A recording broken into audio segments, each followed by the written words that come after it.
کیا آپ جنات سے ڈرتے ہیں؟ کیا حقیقت میں ان کا وجود ہے بھی؟ یہ کہاں رہتے ہیں؟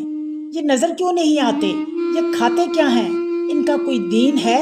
ایسے ہی بے شمار سوالات کے چونکا دینے والے جواب جانیے قرآن اور حدیث کے حوالوں سے۔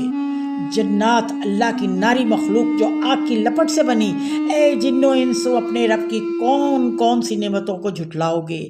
وہ ہمیں دیکھ سکتے ہیں لیکن ہم نہیں۔ ان کی خوراک ہڈیاں اور گوبر ہے، ان کی رہائش گندگی اور ناپاکی والے مقامات ہیں۔ واش روم ان کی پسندیدہ جگہ، داخل ہونے سے پہلے پڑھ لیجئے اللہم انی اعوذ بک من الخبث والخبائث۔ اس زمین پر انسان سے پہلے جنات آباد تھے اور وہ 7ویں آسمان تک جا کر فرشتوں کی گفتگو سنا کرتے تھے، لیکن جب ہمارے نبی پر قرآن نازل ہونا شروع ہوا تو ان کا آسمان پر داخلہ شہاب ثاقب کے انگارے مار مار کر روک دیا گیا۔ وہ جن ہی تھا جس نے ملکہ بلقیس کے تخت شاہی کو پلک جھپکتے ہی حضرت سلیمان کے سامنے لا کر رکھ دیا۔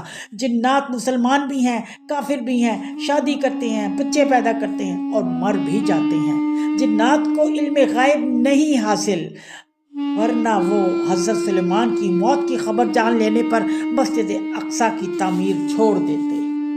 اگر شریر جنات کے شر سے محفوظ رہنا ہے تو پاک اور صاف رہ کر اللہ کا ذکر کثرت سے کرنا ہوگا، وہ خود ہی بھاگ جائیں گے۔ جنات سے ڈرنے کی نہیں، اللہ سے جڑنے کی ضرورت ہے۔